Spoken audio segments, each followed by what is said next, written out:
भागवत भगवान का पूजन का शुभारंभ। रसराज ठाकुर श्री बांके बिहारी लाल की जय। रास रासेश्वरी श्री राधिका रानी की जय। श्री वृंदावन धाम की जय। सदगुरु ब्रह्मर्षि योगीराज श्री देवरा बाबा सरकार की जय। श्रीमद् भागवत महापुराण की जय। नर्मदा माँ की जय। ओम श्री उमा महेश्वराभ्याम नमः।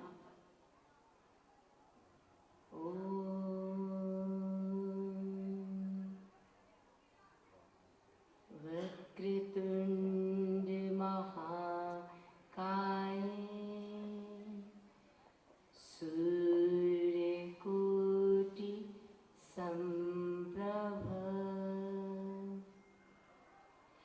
निर्विघ्नं कुरु मे देव सर्वकार्येषु सर्वदा। वर्णानाम् अर्थसंघानां रसानां छन्दसामपि मंगलानां च कर्तारौ वन्दे वाणी विनायकौ।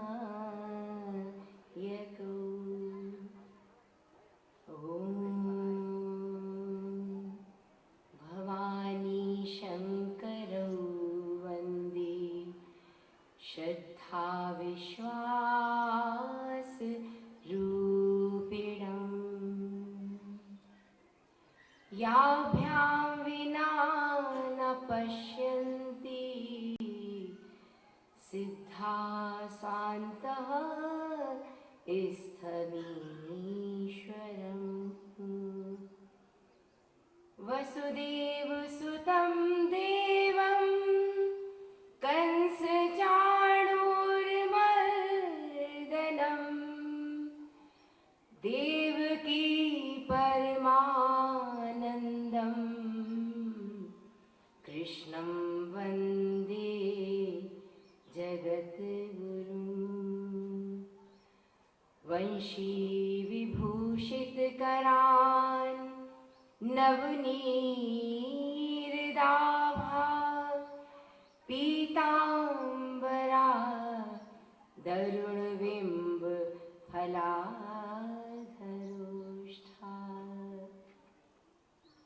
पूर्णेन्दुसुन्दर मुखादरविन्द नेत्रात् कृष्णात् परं किमपि तत्त्वमहं न जाने। यं प्रव्रजन्तमनुपेतमपेतकृत्यं द्वैपायनो विरह कातरा जुहाव। पुत्रेति तन्मयतया तरोभिनेदु स्तं सर्वभूतहृदयं मुनिमानतो अस्मि। मूकं करोति वाचालं पङ्गुं लङ्घयति गिरिं यत्कृपातं हम वन्दे परमानन्द माधवम्। त्वं देवी जगतां माता विष्णुमाया सनातनी कृष्णप्राणाधिदेवी च कृष्णप्राणाधिका शुभा। कृष्ण प्रेममयी शक्ति कृष्ण सौभाग्य रूपिणी कृष्ण भक्ति प्रदे राधे नमस्ते मंगलप्रदे। नारायणं नमस्कृत्य नरं चैव नरोत्तमं सरस्वतीं व्यासं ततो जयमुदीरये। अखण्डमण्डलाकारं व्याप्तं येन चराचरं तत्पदं दर्शितं येन तस्मै श्रीगुरुवे नमः। यत्पदाम्भोरुहध्यान विध्वस्ताशेषकल्मषः वस्तुतामुपयातोऽहं देवराहां नमामि तं देवराहां नमामि तं देवराहां नमामि तं। श्री कृष्ण गोविंद हरे मुरारे, हे नाथ नारायण वासुदेव। श्री कृष्ण गोविंद हरे मुरारे, हे नाथ नारायण वासुदेव। श्री कृष्ण गोविंद हरे मुरारे,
हे नाथ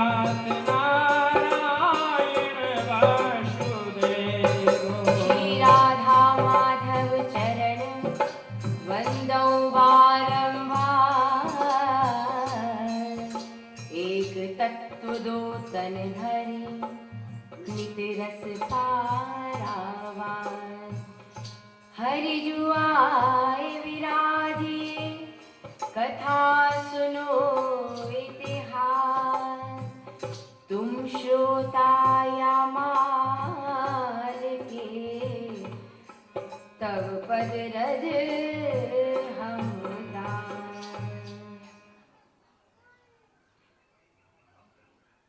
अखिल ब्रह्मांड नायक भगवान श्री कृष्ण, रास रासेश्वरी श्री राधिका रानी, समस्त सहचरियां, भगवान की संपूर्ण कलाएं, भगवान के संपूर्ण तत्व, संपूर्ण लोक लोकपाल, संपूर्ण ब्रह्मांड, भगवान के संपूर्ण अस्तित्व व्यक्तित्व को बारंबार प्रणाम। श्री बांके बिहारी लाल जी के चरणों में साष्टांग दंडवत प्रणाम। श्री राधा रानी के चरणों में साष्टांग दंडवत प्रणाम। ब्रह्मश्री योगीराज श्री देवराम बाबा सरकार के चरणों में साष्टांग दंडवत प्रणाम। ओम श्री उमामहेश्वराभ्याम नमः। नर्मदा माँ, प्यारी नर्मदा माँ के चरणों में संपूर्ण जीवन और संपूर्ण सांसों के द्वारा साष्टांग दंडवत प्रणाम करते हुए भगवान की प्रेरणा और भगवान की इच्छा से उपस्थित संपूर्ण भगवत भक्तों के चरणों में बारंबार निवेदन वंदन। आशा करती हूँ कि भगवान यहाँ विराजें और करोड़ों करोड़ों नेत्रों से संपूर्ण विश्व को और संपूर्ण लोगों को प्रेम से निहारें और रस की वृष्टि करें। नाहं वसामि वैकुण्ठे योगिनां हृदयेन च मद्भक्ता यत्र गायन्ति तत्र तिष्ठामि नारद। रासरासेश्वर भगवान श्री कृष्ण कहते हैं कि हे अर्जुन, नाहं वसामि वैकुंठे योगिनां हृदयेन च मद्भक्ता यत्र गायन्ति तत्र तिष्ठामि नारद। मैं ना तो वैकुंठ में निवास करता हूँ, न योगियों के हृदय में निवास करता हूँ। मैं कहाँ निवास करता हूँ? मद्भक्ता यत्र गायन्ति, मेरे भक्त जहाँ गायन करते हैं, तत्र तिष्ठामि नारद, मैं वहां निवास करता हूँ। तो भक्तों को भगवान क्या संदेश दे रहे हैं कि कोई गूढ़ उपासना की, कोई कठोर नियमों की वंदनाओं की आवश्यकता नहीं है। सरल और सहज भाव से भगवान का अहर्निश चिंतन करते हुए हमें क्या करना चाहिए? हमें गायन करना चाहिए, हमें भगवान का स्मरण करना चाहिए, हमें उनके रंग में रंगे रहना चाहिए। और जो ये प्रकृति, जो भगवान का तत्व है, उसको निहारना चाहिए। भगवान सारे स्थूल और सूक्ष्म रूप में हमारी आंखों के सामने नित्य निरंतर विराज रहे हैं, एक पल को भी हमसे दूर नहीं है। और एक सुंदर बात भगवान की भक्त कहते हैं कि भगवान की जो ये मुद्रा है, जो भगवान ने बांसुरी पकड़ रखी है, वो मुद्रा भी आह्वान करती है कि आओ, मैं आपको बुलाता हूँ। आपने देखा होगा भगवान जो बांसुरी पकड़ते हैं, वो सीधे हाथ से उसमें वादन करते हैं और उसके चरणों को दबा के और उस निनाद को प्रकट करते हैं। वो ये मुद्रा होती है। वो कहते हैं आओ, किसी को हम अपने पास बुलाते हैं तो कहते हैं आओ, इधर आओ, ऐसे बुलाते हैं। ऐसे ही ऐसे भक्त सोचते हैं कि देखो भगवान सब भक्तों को बुला रहे हैं, आओ। और फिर क्या कह रहे हैं? मैं तुम्हारा उद्धार करूंगा। ये मुद्रा हाथ की, ये मैं,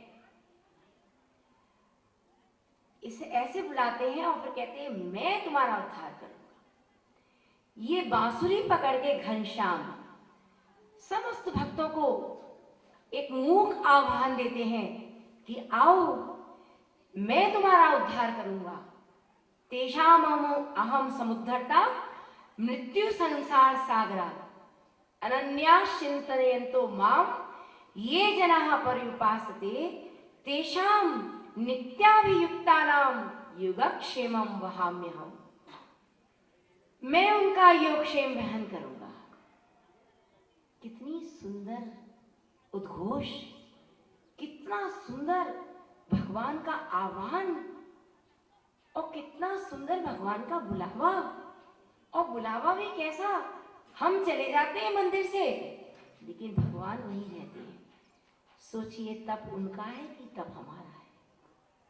इस भाव में प्रवेश कीजिए कि क्या हमारी और क्या भगवान की, क्या हमारी ओर से भगवान को समर्पण और क्या भगवान की ओर से हमारा आह्वान, दोनों में कितना अंतर।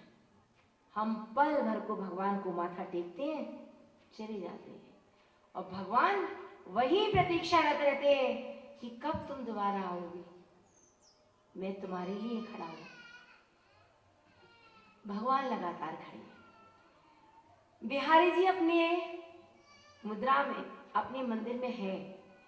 हम जल्दी से दंडवत प्रणाम करके उनको अपना भाव निवेदन करके चली जाती हैं। लेकिन क्या विचार करते हैं? जब लौट के देखते हो तो भगवान वही होते हैं, वो तुम्हें देख रहे होते हैं और तुम पल भर में भगवान को देख के आगे दुनिया देख रहे होते हैं। हमारा सामान कहाँ है, हमारी गाड़ी कहाँ है, हम कौन से शहर को, कौन से देश को लौटेंगे, हम इसमें मन लगाते हैं। और भगवान किस में मन लगाते हैं? तुम कब लौट के आओगे, मैं यहीं हूं। ये सोचे हम कि जब से सृष्टि बनी है तब से आज तक भगवान वही हैं हमारी प्रतीक्षा में, कब हम जाएं और उनमें जाके समा जाएं। और हम दुनिया की प्रतीक्षा में हैं, कब हमें दुनिया मिल जाए, कब हमें संसार मिल जाए। और इस अतृप्ति में हम तृप्ति ढूंढ रहे हैं और संपूर्ण लोगों को तृप्त करने वाले को बिसरा बैठे हैं। ये कार्य हमारा कैसे संभव है? बहुत सहज और सरल तरीके से संभव है। हम कथा श्रवण करें, श्रवण ही ना करें, अपने कर्ण पुटों से उसका पान करें। ये कथा सुनने की नहीं, ये कथा पी जाने की है। जो चीज हम पी जाते हैं वो खून में मिल जाती है, खून में मिल जाती है तो हमारा भाव बन जाती है, वो हमारा विचार बन जाती है। वो ताल तरंगे हमें बार बार कहती हैं चलो कृष्ण की ओर, कृष्ण भावना भावित हो जाओ, चलो कृष्ण की ओर। कृष्ण ही संपूर्ण लोगों का एकमात्र एक अधिपति है, ऐश्वर्यवान है, सामर्थ्यवान है, माधुर्य प्रति है। उसको निहारो, उसको निहारोगे सब कुछ वहीं पाओगे जहां तुम हो। दौड़ते रहोगे तो कंटकों से भरे हुए राहों पे चलते रहोगे, कांटे चुभते रहेंगे, मिलने वाला कुछ नहीं है। तो हम कथा में मन लगाएं, उसका श्रवण करें, उसका पान करें, नित्य निरंतर कृष्ण की मनमोहक छवि का ध्यान करें। वो रसराज है, वो ठाकुर है हमारा, हम उसके अंश हैं। स्मृति जागृत कराती है कथा, इसको जागृत करें हम। जो हमारी आत्मा है, जो हमारे अंदर बैठा है, उसको जागृत करें। जहां हमने दरवाजे बंद कर रखे हैं और कागजों की नावों को चला रहे हैं, तो ये कैसे संभव है? ये कथा श्रवण से, भगवान के चरणों के निवेदन से, देवरा बाबा की स्मृति से, भगवान श्री कृष्ण के ध्यान से, सूर्य नारायण भगवान की ध्यान से, सूर्य नारायण, चंद्रदेव। आप जानते हैं हमारे शुभ और अशुभ कर्म प्रत्येक पल देखे जा रहे हैं। कौन कौन देखता है इसको? सूर्य नारायण भगवान देखते हैं, चंद्रदेव भगवान देखते हैं, ये पृथ्वी माँ देखती हैं, ये चारों दिशाएं देखती हैं, ये प्रातः काल, ये दिन, ये मध्याह्न, ये सायं, ये रात्रि देखती है। धर्म देखता है और एक काल जो हमारे संग संग है और मृत्यु तक संग रहेगा, वो देखता है। क्या देखता है? हमारी समस्त कर्मों को देखता है, हमारी सारे गतिविधियों को देखता है और हमारी समस्त भावनाओं को देखता है। तो ये हमें कहीं दोषी ना पाए, ऐसे हम सत्कर्म करें। आइए हम कथा में प्रवेश करें। कथा में रसराज ठाकुर की कथा में रासेश्वर की कथा प्रारंभ हो चुकी है, क्योंकि बाकी बिहारी जी ने कल जन्म ले लिया है। और बहुत ही सुंदर बात यह है कि ये महोत्सव 6 महीने तक चला और कोई जान नहीं पाया कि कब 6 महीने गुजरे। हमारे नश्वर संसार में भी जब देखिए कोई उत्सव होता है तो हम नर्मदा माता की, तो हम जान नहीं पाते हैं कि कब समय गुजरा। बच्चे घर आ जाएं, कई बाहर रहते हो और बच्चे घर आ जाए तो पता नहीं चलता कि बच्चे 3 महीने को आए, 4 महीने को आए, कब आए थे और कब जाने का भी समय आ गया। ये क्योंकि वो हमें प्रिय है, हम उन्हें प्रिय हैं। तो ये उत्सव, ये जीवन में उत्सव कब प्रारंभ होता है? जब कृष्ण जीवन में आ जाते हैं, जब उनकी कथा जीवन में आ जाती है, जब उनका स्मरण जीवन में आ जाता है, जब उनका चिंतन, मनन, ध्यान, बंधन, ये सब जीवन में आ जाता है, तब उत्सव का जीवन प्रारंभ होता है। जब हम ये जानते हैं कि एक दिन मृत्यु आनी है तो हम उत्सव में क्यों नहीं प्रवेश करते हैं? उत्सव करके जाए ना, बिना उत्सव करके जीने से क्या लाभ? एक दिन तो चले ही जाना है, तब हाथ ताली नहीं बजा पाएंगे। चाहते हुए भी भजन कहीं बज रहा होगा और हम ईश्वर के पास जा रहे होंगे तो ताली नहीं बजा पाएंगे, पैर चल के तीर्थ नहीं जा पाएंगे। तो क्यों ना इनका सदुपयोग किया जाए। आंखें दर्शन नहीं कर पाएंगी, ये कुछ कुछ समय के लिए हमें ये इंद्रियां मिली हुई है, इनका सदुपयोग करें। श्री कृष्ण गोविंद हरे मुरारे, हे नाथ नारायण वासुदेव। नंद बाबा के घर में भगवान का उत्सव हो रहा है। भगवान आ गए नंद बाबा के घर में, वसुदेव जी ले आए हैं। अब जब पता चला प्रातःकाल की बेला में योग माया ने भगवान के जन्म के समय पर जन्म लिया है देवकी माँ के घर से। कहाँ जन्म लिया है? देवकी माँ के घर से योग माया ने जन्म लिया है। योग माया के साथ भगवान जन्मते हैं। क्यों? क्योंकि योग माया लोगों को मोहित करने में पारंगत है। हम मोहित हो जाते हैं योग माया के कारण। तो योग माया ने जन्म लिया है माँ यशोदा के गर्भ से। और कैसे समय जन्म लिया है? जब यशोदा माँ बेहोश हो गई है, वो जानती नहीं है पुत्र हुआ है अथवा पुत्री हुई है, और वो योग माया चली गई है वसुदेव जी के साथ, और कन्हैया है यशोदा मैया के साथ। तो जब प्रातःकाल की बेला में पता चलता है यशोदा माँ के जन्म हुआ है लाला का, तो कहने ही क्या, माँ बहुत बूढ़ी हो चुकी है, नंद बाबा भी बहुत बड़े हो चुके हैं। ऐसी स्थिति में सबके प्यारे नंद बाबा, जिनके यहाँ 9 करोड़ गाय है, ऐसे नंद बाबा जो सबको प्यारे हैं, सबको दूध दही का प्रत्येक दिन प्रत्येक शाम दान करते हैं, प्रत्येक शाम कीर्तन भजन करते हैं, ऐसे नंद बाबा के यहाँ उत्सव शुरू हुआ।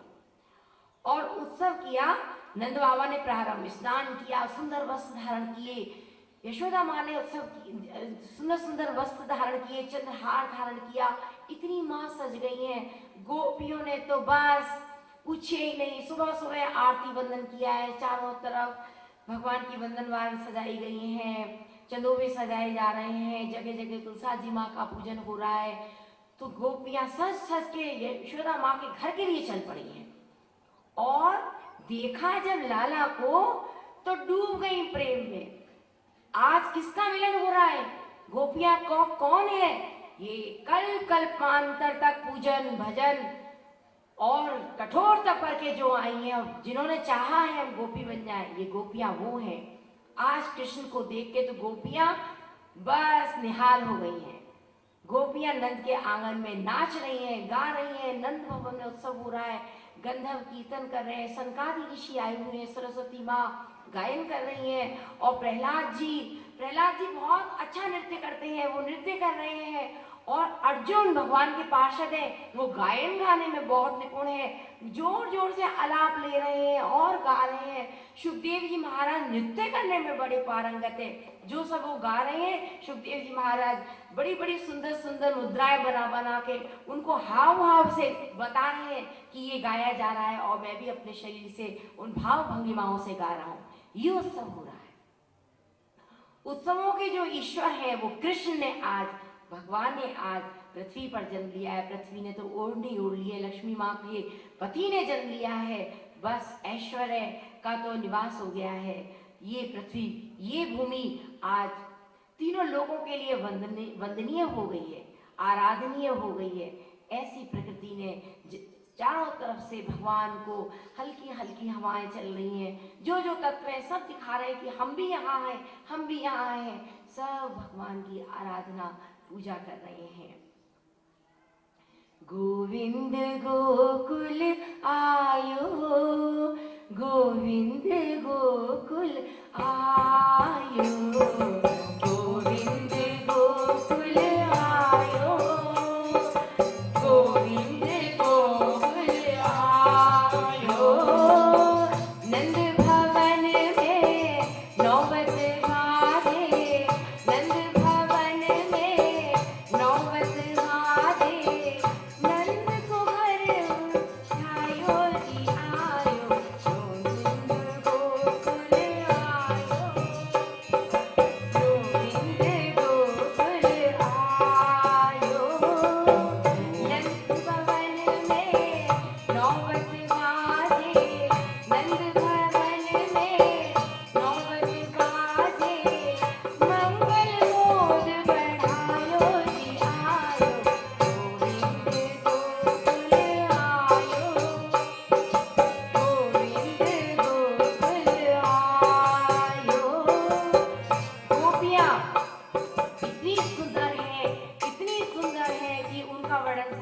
सकता है। आज सुंदरता ने शरीर धारण किया है, सुंदर सुंदर वस्त्र, सुंदर सुंदर हार पहन के, लंबी लंबे घने घने बालों में चोटियां गूंथ के और उसमें सुंदर सुंदर फूल सजा के गोपियां जा रही हैं। सुंदर सुंदर उपहार लेके गोपियां नंद बाबा के घर पहुंच रही हैं।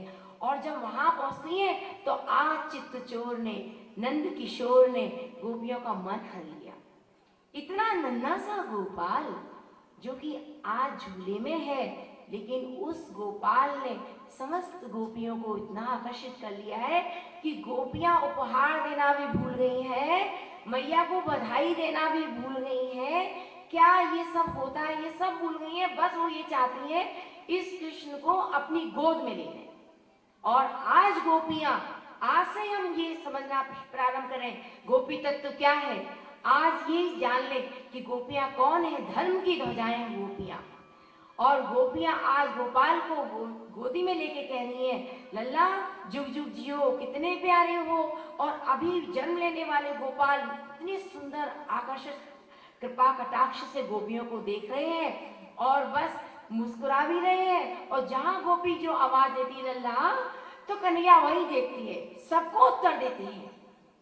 तो कैसे नहीं जीव चाहता है कि हम जब कृष्ण को आवाज देंगे, हे कृष्ण, हे गोविंद, हे नारायण, तो वो हमें उत्तर देंगे, चाहे हमें सुनाई दे ना दे। इसलिए हमें पल पल में आवाज देनी चाहिए, हे कृष्ण, हे गोपाल, हे नंदलाल।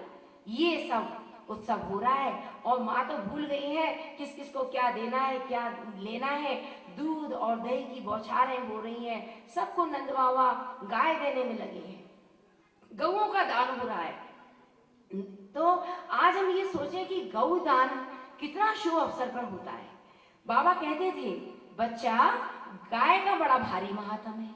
गाय के पृष्ठभाग में ब्रह्मा जी का निवास है, जो ऊंचा उठा हुआ भाग होता है पृष्ठभाग, उसमें ब्रह्मा जी का निवास है। गाय के गले में विष्णु भगवान का निवास है, गाय के मुख में शिव भगवान का निवास है, और गाय के रोम रोम में ऋषि, महर्षि और देवताओं का निवास है, और गाय को के गोबर में लक्ष्मी माँ का निवास है। जहां गाय का निवास होता है वहां 84 करोड़ देवताओं का निवास है। और बाबा कहते थे, बच्चा भारत को समृद्धशाली बनाने के लिए, भारत को संकटों से दूर करने के लिए, भारत की गरीबी दूर करने के लिए हमें गाय की उपासना करनी चाहिए। आज हम चाहें तो अपने मन में ये संकल्प करें कि आज से हम गौ पालन करेंगे, गौ पालन स्वयं करें। जब हमारे कोई लाभ होता है तो हम कभी किसी से नहीं कहते कि भाई हमें ये लाभ हुआ है, जाओ तुम हमारे रुपए ले आओ। हम दौड़ के खुद जाते हैं। एक मन को, एक पल को हम ये विचार करें, हमारी कोई लॉटरी लगी है, 1 करोड़ की लॉटरी खुली है, तो क्या हम बड़े धीमे से बैठ के किसी और से कहेंगे, किसी समूह से कहेंगे, किसी समुदाय से कहेंगे जाओ लॉटरी लगी है ले आओ? ऐसे तो नहीं कहेंगे। दौड़ के जाएंगे, खुद इंतजाम करेंगे, कहाँ लॉटरी का पैसा मिलने वाला है, कैसे होने वाला है, क्या होने वाला है, दौड़ के जाएंगे, अपना पैसा लेके आएंगे। तो ये पुण्य लाभ हम स्वयं क्यों नहीं कमाएं? हम क्यों सोचे कि वो गौ पालन करें, हम उसको ही दान कर दें? हम आज संकल्प हो कि हम गौ माता का पालन खुद करेंगे। जब हम अपना घर बनवाते हैं, आर्किटेक्ट से अपना नक्शा बनवाते हैं, पास करवाते हैं नगर निगम से, तो हम उसमें एक गैरेज पोर्शन बनवाते हैं, अपनी गाड़ी रखने का स्थान बनवाते हैं। हम ऐसा विचार क्यों नहीं करते हैं कि इसमें एक गौ माता का स्थान हो, और बस हम इतने अपने सेवक रखते हैं, एक गाय का हो, बस वो केवल गाय की रखवाली करे। तो मालूम है हमारे सारे घर के रोग, हमारे सारे घर के शोक, हमारे सारे घर की विपत्तियां, हमारे कचहरी कोर्ट के काम, हमारे चिकित्सक पर जाने का समय और चिकित्सक पर जाने का पैसा, और सब कुछ बंद हो जाएगा, क्लेश सब मिट जाएंगे। गाय सब कुछ दूर करती है, सद्बुद्धि देती है, जन जन्मांतर के सुखों का पूंजी है गाय के पास। बाबा गाय के पालन के लिए बहुत बात कहते थे, तो हम गाय के लिए काम करें और अपने हाथों से करें, दूसरे पर निर्भर होकर ना करें। तो भगवान का ये ऐश्वर्य, माधुर्य और वात्सल्य समस्त अनंत ऐश्वर्य के साथ भगवान का जन्म होता है। और एक गोपी दूसरी गोपी को मिलती है, क्या उसको ज्यादा भीड़ में कन्हैया दिखाई नहीं दिए, उसने तो मैया से चंद्रहार ले लिया है। तो मैया से चंद्रहार लेके वो लौटती है तो दूसरी गोपी से कहती है, तुझे क्या मिला मैया से? उसने कहा, मैंने तो मैया से कुछ नहीं लिया। तो उन्होंने कहा, देख मैंने तो सोने का हीरा जड़ा ये हार लिया है। तो उसने कहा, अरे पगली, आज भी तूने हार लिया है मैया से? तूने कृष्ण को देखा, गोपाल को देखा? उसने कहा, नहीं, भीड़ बहुत हो रही है, मैंने बस बधाई दी मैया को और हार लिया और चली आई मैं। तो उसने कहा, तो आज तो तूने बहुत कुछ खो दिया। आज तूने संपूर्ण ऐश्वर्य के मालिक के पास जाके और फिर तू बिना खाली हाथ लौटाई जा। तू आज भगवान के दर्शन कर और भगवान के दर्शन करके तुझे पता चलेगा कि तुझे क्या लेना था। वो दौड़ के गई है और जब उसने भगवान को गोद में लिया है तब आज उसको पता चला है कि कैसे भगवान है और आज उसे क्या लेना है। उसने मैया का चंद्रहार वापस करके माँ के चरण छू के और कन्हैया को गोद में लेके और वो लौट के आ रही है। ये सब हो रहा है वहाँ। अब हम चलते हैं मथुरा की। मथुरा में जब ये सब हो रहा है तो बस कंस को वार्षिक जो देना है कर, उसके लिए नंद बाबा को गोकुल से मथुरा जाना है। और परीक्षित को कहते हैं सुखदेव जी महाराज कि हे सुखदेव, ये उत्साह और ये मंगल में तो वातावरण होता रहेगा, लेकिन आइए हम कथा में प्रवेश करते हैं कि परीक्षित कुछ दिनों के बाद ही नंद बाबा गोकुल की रक्षा का भार और उपनंद आदियों को सौंपकर और धर्म की ध्वजाएं गोपियों को सौंपकर, ग्वालों को सौंपकर और रोहिणी माँ रहती थी वहां पर, रोहिणी माँ को सौंपकर और चल दिए हैं मथुरा की। और वसुदेव जी को जब ये पता चला कि नंद बाबा कंस को वार्षिक कर चुकाने के लिए आ रहे हैं तो वो जल्दी से पहुंचे वहां पर, क्योंकि उनका बालक तो वहां निवास करता है नंद भवन में, गोकुल में। तो उन्होंने सोचा अपने बालक का क्या हाल है, बच्चा कैसा है और कैसा वो उसका पालन हो रहा है, जरा उसका हाल पूछने जाए। तो वसुदेव जी दौड़ के पहुंचे हैं। जैसे ही नंद बाबा ने कर वगैरह का ये औपचारिकताएं पूरी की तो वसुदेव जी प्रतीक्षा कर रहे हैं नंद बाबा की कि नंद बाबा कब आए और मैं उनसे मिलूं। और नंद बाबा के पास पहुंचे वसुदेव जी और वसुदेव जी नंद बाबा के दोनों हाथ कस के पकड़ लिए। इतना प्रेम दिखा रहे हैं। नंद बाबा सोच रहे हैं आज वसुदेव जी को क्या हो गया है, बार बार गले मिल रहे हैं, बार बार गले मिल रहे हैं। नंद बाबा भी गले मिल रहे हैं, उनको भी उनसे बहुत प्यार है, लेकिन फिर भी नंद बाबा को समझ में आ रहा है कि आज वसुदेव जी कुछ ज्यादा हर्ष से भरे हुए हैं, ज्यादा प्रमोद से भरे हुए हैं, कुछ बात विशेष है। ये पता चल जाता है हाव भाव से, व्यक्ति की मुद्राओं से कि आज बहुत खुशी है, आज खुशी समेटी जा रही है। ऐसा ही भाव वसुदेव जी का है। और वसुदेव जी उनका स्वागत किया है, सत्कार किया है, तिलक लगाया है रोली से और चंदन लगाया है और चावल से टीका किया है, बिठाया है अपने पास और गोद में बार बार भर लिया है। और फिर पूछ रहे हैं, नंद बाबा बड़ी सुंदर बात सुनी है मैंने, आपके यहाँ पुत्र हुआ है? उन्होंने कहा, हाँ वसुदेव जी, मेरे यहाँ पुत्र हुआ है, सब आपके आशीर्वाद का ही फल है। ऐसा ही होना चाहिए, जब कोई अच्छी बात कहे तो कहना चाहिए आपके आशीर्वाद का ही फल है। आपके आशीर्वाद का फल है अर्थात उसके हृदय में जो भगवान निवास करते हैं उन भगवान की कृपा का ही फल है। ये हमारे देश की सभ्यता है, ये हमारे देश की संस्कृति है जो हम नमस्ते कहते हैं। नमस्ते माने जो तुम्हारे हृदय में विराजमान है उसको प्रणाम। ये भारत की कल्चर, ये भारत की सिविलाइजेशन इतनी अद्भुत है। हम हाथ जोड़ के नमस्ते करते हैं। हाथ मिलाने की सभ्यता हमारे यहाँ नहीं है, हाथ जोड़ के बंधन अर्थात तुम्हारे हृदय में जो भगवान कृष्ण विराजमान हैं हम उनको प्रणाम करते हैं। और वो हमें हाथ जोड़ के क्यों प्रणाम करते हैं? क्योंकि हमारे हृदय में जो भगवान कृष्ण विराजमान है उनका वंदन पूजन वो दूसरा जो सामने खड़ा है वो करता है। अब बस नंद बाबा से उन्होंने ये सब पूछ रहे हैं और कह रहे हैं कि नंद बाबा मालूम है आपको एक संसार में एक चीज बड़ी दुर्लभ है। वो पूछते हैं, हाँ वसुदेव जी बताइए क्या चीज दुर्लभ है? वो कहते हैं प्रेमियों का संग बड़ा दुर्लभ है। हाँ वो कह रहे हैं सही बात है, प्रेमियों का अर्थात भगवान के भक्तों का संग बड़ा दुर्लभ है। वो संग क्यों दुर्लभ है? क्योंकि जिंदगी में भटकाव इतना है, कर्म अलग अलग है, फल अलग अलग है, तो भक्त भी नहीं मिल पाते, जीवन बीत जाता है। उन्हें कि हाँ ये सब दुर्लभ है। बोले आज बहुत कृपा है प्रभु की, जो भगवान की कृपा से आज आप मिले हैं। और मालूम है नंद बाबा, जब भगवान और गोपाल आपके यहाँ जो प्रकट हुआ है तो सारे जीवन की वासनाएं, सारे जीवन की अशांति, सारे जीवन की कलह दूर हो जाती है। भगवान के प्राकट्य से क्या होता है? हृदय में अपार शांति आ जाती है, एकदम थम जाता है जीवन, शांत हो जाता है, दौड़ खत्म हो जाती है, उद्विग्नता खत्म हो जाती है, भटकाव खत्म हो जाता है, चाह खत्म हो जाती है, कुछ पाना है, किसी से मिलना है, खत्म हो जाता है। भगवान क्या कहते हैं मालूम है? जब किसी से मिलना शेष नहीं रह जाता है तब मैं मिलता हूं।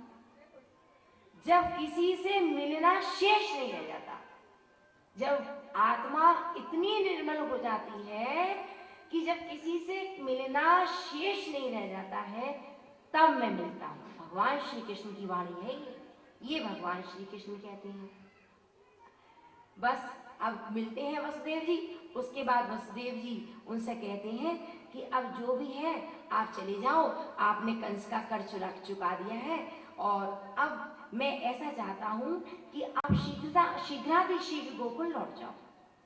नंद बाबा ने सोचा, अभी इतना लाड़ दिखा रहे थे, इतना प्यार दिखा रहे थे और अभी अभी एक पल में कह रहे हैं कि शीघ्रता से गोकुल लौट जाओ। ऐसा क्यों? ऐसा इसलिए कि वसुदेव जी जानते हैं कि क्या षड्यंत्र रचा जा रहा है। वहां षड्यंत्र रचा जा रहा है। वहां मंत्रियों ने ये कहा है कि कृष्ण, ये जो योग माया ने कहा है कि कंस तू मुझे क्या मार रहा है, तुझे मारने वाला तेरे जन्म जन्म का शत्रु तो कहीं प्रकट हो गया है। ये अष्टभुजाधारी माँ ने कहा है, जो प्रकट हो गई है, जो 8वीं संतान योग माया के रूप में कंस के सामने है। और देवकी माँ ने जब कहा कि भैया इसे छोड़ दो, ये तो बालिका है, ये तुम्हारा क्या वध करेगी, देखो तुमने मेरे 6 बालक मार दिए हैं, अब तुम इसे छोड़ दो। लेकिन जो क्रूर प्रवृत्ति का होता है वो समझ नहीं पाता कि मैं क्या कर रहा हूँ, क्या नहीं कर रहा हूँ। वही स्थिति और परिस्थिति इस समय कंस की है। और कंस ने उसको बालिका को मारा है और मारा जो उसके चरण पकड़ के। तो योग माया को, कृष्ण की शक्ति को कोई मार सकता है? वो छिटक के आकाश में चली गई है और छिटक के आकाश में 8 भुजाधारी हो गई हैं। उनकी भुजाओं में तलवार, शंख, चक्र, गदा, कमल, ये सब है, धनुष। और माँ कहती है कि रे कंस, तू मुझे क्या मारेगा, तेरे मारने वाला तो तेरा शत्रु कहीं प्रकट हो चुका है। कंस तो हतप्रभ हो ही गया था, लौट के आया और जब उसने सभा में मंत्रियों से ये बात कही तो मंत्रियों ने कहा, आप क्यों बेकार घबराते हैं, आप व्यर्थ क्यों चिंता करते हैं, आपसे देवता तो व्यर्थ थर-थर कांपते हैं, आप व्यर्थ चिंता नहीं कीजिए। देखिए संग का कितना प्रभाव है। कुसंग का ज्वर बड़ा भयानक होता है। हम अपने जीवन की जो पुस्तिका है ना, उसमें लिख लें, क्या? कुसंग का ज्वर बड़ा भयानक होता है। वो ज्वर कभी उतरता नहीं है, लाख दवाई ले लो। और सत्संग इतना अमृत है कि वो सत्संग का अमृत सांसों से उतरता नहीं है, लाख विषधर डस ले तब भी। तो हमें जानना चाहिए, बारंबार सोचना चाहिए, कहीं कुसंग में तो नहीं बैठते हैं। जिन लोगों के संग बैठते हैं उनके शरीर से ऐसी परमाणु तो नहीं निकलते हैं जो कहीं गलत रास्ते पे ले जाए। एक पल का कुसंग भरत को पहुंचा दिया कहां से कहां, मृग तृष्णा ने, मृग शावक ने। तो इस बात की सावधानी हम अपने जीवन में रखें कि कुसंग में तो नहीं बैठते, सत्संग में बैठे हम। तो बस मंत्रियों ने कहा कि चिंता ना करें, 8-8, 10-10 दिन पहले, 1-1 महीने पहले जो जो बालक जहां जहां जन्मे हैं, चाहे वृष्णि वंश में, चाहे यदुवंश में, चाहे कहीं किसी भी अहीरों की बस्तियों में, सबको मार डालेंगे। आप व्यर्थ चिंता ना करें। उसको बड़ा बल मिला। हाँ, उसने सोचा जब सारे बालक मार दिए जाएंगे तो चिंता का तो कोई अवसर ही नहीं है, फिर क्या चिंता की जाएगी। तो बस अब ये बात उसके मन में है, कंस के मन में। और उसके जितने भी दुष्ट सहायक हैं जो उसके साथ रहते हैं, उन सबके मन में ये भाव है। ऐसा ये बात वसुदेव जी को भी पता है, तो उन्हें मालूम है गोकुल में बहुत बड़े बड़े उत्पात होने वाले हैं, तो उन्होंने एक संकेत दे दिया। जान लीजिए, गुरु संकेत दे तुरंत हृदय में उतारिए, संत संकेत दे तुरंत हृदय में उतारिए कि इसके पीछे कोई भाव है, कोई दिशा है, तो उसको अपनी दिशा को संभाले और दिशा पकड़े। तो बस वसुदेव जी के ऐसा कहने से नंद बाबा तुरंत लौटते हैं। उन्होंने कोई बात नहीं सोची, कभी सोचना भी नहीं चाहिए। लौट पड़ते हैं, अपने छकड़ों में सामान रखवाते हैं, जो जो संग में ग्वाल बाल आए हैं सबको बिठाते हैं, नंद उपनंद सबको बिठाते हैं और चल पड़ते हैं। वहां पहुंचते हैं तो देखते हैं बड़ी दूर से बड़ी सुगंध आ रही है। उन्होंने सोचा, हे प्रभु, कहीं सुगंध में भी तो कोई बात ऐसी नहीं छुपी है कि जो कोई उत्पात हो। ऐसे मन में उनके खटका हो गया, एक शंका हो गई कि क्या बात है, ऐसा मेरे मन में कुछ अच्छा नहीं लग रहा है, चाहे सुगंध क्यों नहीं आ रही है। उन्होंने ऐसा विचार किया। जब वो नंद बाबा वहां से जा रहे हैं तो उन्होंने राक्षसों के भय को दूर भगाने वाले भगवान का गुणगान करने लगते हैं। मन में कहते हैं, भगवान आप तो सर्वव्यापक हैं और मेरे बच्चों की, मेरे सारे जितने लोग नंदगांव में रहते हैं उनकी, वृक्षों की, वहाँ यमुना माँ बहती है उनकी, सबकी रक्षा करना प्रभु। आप तो वहाँ हैं, मैं यहाँ हूँ, तो क्या, भगवान सर्वव्यापक है। ऐसे भगवान की लीलाओं की चिंतन कर रहे हैं और सोच रहे हैं कि कहीं राक्षस या कोई उपद्रव तो खड़ा नहीं कर देंगे, ऐसे सोच रही है। ये पूतना नाम का एक ग्रह है जिसको प्रेरणा कर दी है मंत्रियों ने कि जाओ तुम सब बालकों को दूध पिलाओ और इतना कालकूट विष लगाओ और सब बालक छोटे छोटे मर जाए। ये बड़ा आसान तरीका है नन्हे से बालक को मारने का। क्या उसका गला दबाया जाए, क्या उसको किया जाए। पूतना को यह आदेश हो गया है। पूतना जब ये आदेश प्राप्त करती है तो जहां जाती है वहां बालकों को इसी उपाय से मार देती है। पूतना ने एक बहुत सुंदर, राक्षसियां तो कोई भी रूप रख लेती हैं, पूतना ने अद्भुत सुंदर रूप रखा है कि उसको एक माया ऐसी चीज है जिसमें मन फंस जाए तो राम भूल जाती है। तो बस ये भूल गए कृष्ण सबको। इस समय तो सब पूतना ने जो रूप रखा है, सारंगी बजाती हुई, अद्भुत रूप रखती हुई, छम छम पायल बजाती हुई, और इतने सुंदर सुंदर उसकी चोटियों में घने घने उसके बाल और उसमें पुष्प गुथे हुए और जा रही है। सबका ध्यान उस सुंदर स्त्री में पड़ गया। सोच रहे हैं लोग, अरे प्रभु ने दया करके नंद बाबा को जो लाला दिया है ना, तो ये लक्ष्मी माँ दर्शन करने चली आ रही है। और देखो इनके हाथ में एक कमल भी है, यही लक्ष्मी माँ है। लेकिन कृष्ण तो सब जानते हैं, और कृष्ण का एक रूप जितना माधुर्य का, जितना रसराज का, जितना रास रासीश्वर का है, उतना एक बड़ा विकराल रूप है। कालों के काल है भगवान श्री कृष्ण, कालों के काल है और दुष्टों के काल है। जो दुष्ट प्रवृत्ति रखते हैं उनके लिए भगवान श्री कृष्ण काल है, कालों के काल है। भगवान ने सोच लिया, अच्छा ये पूतना नाम का ग्रह आ रहा है, मुस्कुरा रहे हैं पालने में लेटे लेटे। तीनों लोगों का नायक क्षीर सागर पे छोड़ के आया हुआ है लीला करने के लिए, तो वो तो मुस्कुराएगा ही।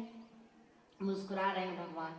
इतनी देर में पूतना आती है और पूतना ने देखा मेरी तरफ किसी का भी ध्यान नहीं है, गोपाल सो रहा है, नंद बाबा का लल्ला, और बस उठा लिया पूतना को गोद में। भगवान ने भगवान को उठा लिया और पूतना ने दूध पिलाने लगी। भगवान ने सोचा, कृष्ण कन्हैया ने सोचा, शंकर जी को जल्दी से याद किया जाए। शंकर भगवान को याद इसलिए किया कि वो अभ्यस्त है। हलाहल विष पीने के लिए शंकर भगवान अभ्यस्त है। उन्होंने जब विष निकला था समुद्र मंथन में, तब भी उन्होंने पिया था, तो कन्हैया ने आंखें बंद कर दी और शंकर भगवान को याद किया कि हे देवाधिदेव, आइए आप विष पीजिए, मुझे विष पिलाने आइए पूतना। मैं तो विष पीने का आदी नहीं हूँ, मैं तो माखन मिश्री खाने वाला हूँ। एक तो ये भाव। दूसरा भाव ये कि जो भगवान के भक्तों का बुरा चाहते हैं, भगवान उन्हें देखना तक नहीं चाहते। जो भगवान के भक्तों का अनादर करते हैं, भगवान उन्हें देखना नहीं चाहते। इसलिए भगवान ने आंखें बंद कर ली कि पूतना मेरे भक्तों का हित करने आई है, मैं इसको देखूंगा भी नहीं। आंखें बंद कर और पूतना आई है और पूतना ने भगवान को क्या दूध पिलाया है। आप सब जानते ही हैं कि कौन भगवान को कैसे विष पिला सकता है। और ये पूतना कौन है मैं बताऊं, रत्नमाला है ये पूतना और बलि की कन्या है। कल वामनावतार में हमने जाना कि भगवान ने वामनावतार कैसे लिया। बलि पहुंचे हैं, बलि के उसमें पहुंचे हैं यज्ञ स्थान में भगवान, और बलि की कन्या ने देखा इतनी रत्नमाला ने इतना सुंदर माला गाया है। ओहो, अद्भुत सुंदर, सूर्य भगवान की तरह तेजस्वी, कमल नयन, इतना सुंदर नाभि, सरोवर जैसी नन्हे नन्हे पाँव, उसमें इतनी रुंझुन रुंझुन करती पायल। हे प्रभु आप कृपा करना ये बालक एक दिन मेरा पुत्र बन जाए। रत्नमाला ने ऐसा विचार किया। भगवान तो भाव जानती है। भगवान ने सोचा, अभिमत कर लिया भगवान ने कि मैं तुम्हारा बालक बनूंगा। फिर सब ये सब घटनाक्रम हुआ। उन्होंने उसके पिता को की सारी भूमि छीन ली, सारा राजपाट छीन लिया, श्रीहीन कर दिया, ये सब हुआ। तो रत्नमाला रूठ गई। रत्नमाला ने कहा, ऐसा क्या बालक, इसका तो मैं वध कर दूं। ऐसा दोनों भाव एक बच्चे में आए, एक बालिका में आए। तो वो दोनों भावों की भगवान ने पूर्ति की है। रत्नमाला फिर बनी है पूतना और उन्होंने भगवान को अपनी भाव के अनुसार एक पहला कार्य किया और दूसरा कार्य उसने कहा वध कर दूं, इस भाव से वो आई है। अब भगवान ने क्या लीला की है कि भगवान ने उस जब छोड़ा ही नहीं, उसको पूतना को कस के पकड़ लिया। जब वो दूध पिला रही है तो पूतना को कस के पकड़ लिया। अब वो कह रही है पूतना छोड़ दो छोड़ दो, लेकिन वो कहाँ भगवान छोड़ने वाले हैं। और पूतना के शरीर को पकड़ लिया बस भगवान कृष्ण भगवान ने, और उसके प्राण पखेरु उड़ गए और वो अपने स्वरूप में आ गई। पूतना अपने विकराल रूप में आ गई, जो उसका असली रूप था वो उसमें आ गई। और भगवान के वेग को, भगवान के कहर को, भगवान के क्रोध को पूतना क्या सहन कर पाती। और तीनों लोकों में इतना गर्जन हुआ, इतना कंपन हुआ और पूतना धड़ाम से गिरी। और पूतना 6 कोस की जमीन में लेके पूतना का शरीर गिरता है। सारे वृक्षों को, सारे गाय बहनों को, जो जो पहाड़ पर्वत नदियां थी, छोटी छोटी गौए थी, ग्वाल थे, सब के ऊपर पूतना जाके गिर पड़ी और सब उसके नीचे पिच गए। अब पूतना जब देखा लोगों ने, इतनी आवाज कहाँ से आई, क्या हुआ, दौड़ के पहुंचते हैं सबके को, सब गोपी ग्वाल। और गोपियां तो कृष्ण को आप पहले ही मन हर लिया है। गोपियां तो कृष्ण के अलावा बस दौड़ के कुछ सोचा ही नहीं है, कृष्ण ही कृष्ण अब उनके जीवन में है। गोपियां दौड़ के देखती हैं कि विकराल शरीर के बीच में भगवान कृष्ण की एक भयानक राक्षसी के सीने पर है। गोपियां दौड़ के कन्हैया को उसके सीने से उतार लाती हैं और उसका फिर रक्षा कवच करती हैं। उसको गाय के उससे नहलाती हैं, गौमूत्र से नहलाती हैं और गोबर लगाती हैं, उसके लिए रक्षा कवच पड़ती हैं। उसके सारे 12 अंगों में गोबर से पूजन करती हैं। वो कहती है, हे वासुदेव कृष्ण आपकी रक्षा करें, नारायण रक्षा करें, गोपाल की ये रक्षा करें, दिशाएं रक्षा करें। गोपियां बस रक्षा कवच पढ़ने में लगी हुई हैं। तब वहाँ नंद बाबा आते हैं और नंद बाबा देखते हैं कि इतनी सुंदर सुगंध कहाँ से आ रही है। तो देखा काट काट के उसके शरीर को और जलाया गया है। उसमें से इतनी सुंदर सुगंध आ रही है। भगवान से द्वेष भी यदि कोई करता है, लेकिन स्पर्श तो प्राप्त हो ही गया है पूतना को, तो पूतना को वो उत्तम से उत्तम गति भगवान ने दी है जो माँ को मिलनी चाहिए। माँ ही नन्हे बालक को दूध पिलाती है और आज पूतना नाम की राक्षसी ने भगवान को दूध पिलाया है। तो भगवान से कोई प्रीति करे या द्वेष करे, मित्रता करे या विरोधाभास करे, भगवान तो तार ही देते हैं। उनका स्वरूप है तारना। भगवान ने उसको तार दिया है। नंद बाबा आ रहे हैं और उनकी नाक में ये सब इतना सुंदर सुगंध पहुंचती है। वो आकर सब कुछ पूछते हैं, वृत्तांत पूछते हैं और वृत्तांत पूछने पर सब वृत्तांत उनको बताया जाता है। वो समझ जाते हैं कि वसुदेव जी देवता हैं। उनको कैसे पता था कि ऐसा सब कुछ होने वाला है, उन्होंने ही मुझे यहाँ भेजा है। पूतना उद्धार ऐसे हुआ है। फिर शकट भंजन का उद्धार हुआ है। भगवान 6 दिन के हुए हैं। आज भगवान ने पहली बार करवट ली है। करवट बदलने का भगवान का उत्सव मनाया जा रहा है। ये अभिषेक उत्सव भी है। गोपियां आ रही हैं। अब समझ जाइए, गोपियों के जीवन में प्रातःकाल उठने से लेकर रात्रि सोने तक कृष्ण का चिंतन, कृष्ण के लिए क्या क्या किया जाए, किस किस बहाने से कब कब नंद बाबा के महल में पहुंचा जाए, नंद रानी से मिला जाए, इसके अलावा अब उनके पास कोई कार्य नहीं। कृष्ण ने नन्ही नन्ही आंखों से, कमल नयन से गोपियों का मन हर लिया है। ऐसी हैं गोपियां। अब बस गोपियां पहुंची हैं, उत्सव हुआ है। अब तो प्रतिदिन ही नंदोत्सव होता है गोपियों के घर में, माँ के घर में, और गोपियां पहुंची हैं। करवट बदलने का उत्सव हो रहा है, अभिषेक किया जा रहा है भगवान का। आज जन्मोत्सव भी है। इतने दिन बाद वो नक्षत्र पड़ा है जब भगवान का जन्म हुआ था, वो उत्सव है। मैया ने कन्हैया को खूब मिलाया धुलाया, श्रृंगार किया, और श्रृंगार करके छकड़े के नीचे कि और कोई ऊपर, जैसे किसी को उसमें किसी छाव में सुला देते, ऐसे छकड़े के नीचे सुला दिया। अब कन्हैया जब लेटे हुए हैं तो सब गोपियां दर्शन करने जाती हैं। गोपियों को कन्हैया बड़ी तरह आंखों से देखते हैं, स्नेह भरी आंखों से। गोपियां बार बार लौट के कृष्ण को देखती हैं, और कृष्ण भी अपनी कू कू वाणी से, जैसे गोपी कुछ कहती है तो जवाब देते हैं, उत्तर देते हैं अपनी की वाणी से। ऐसे कृष्ण है। बस अब दूध पी के सो गए हैं कृष्ण। बस जब दूध पी के सो गए हैं तो थोड़ी देर बाद इतने उस समय भगवान की फिर नींद खुल जाती है।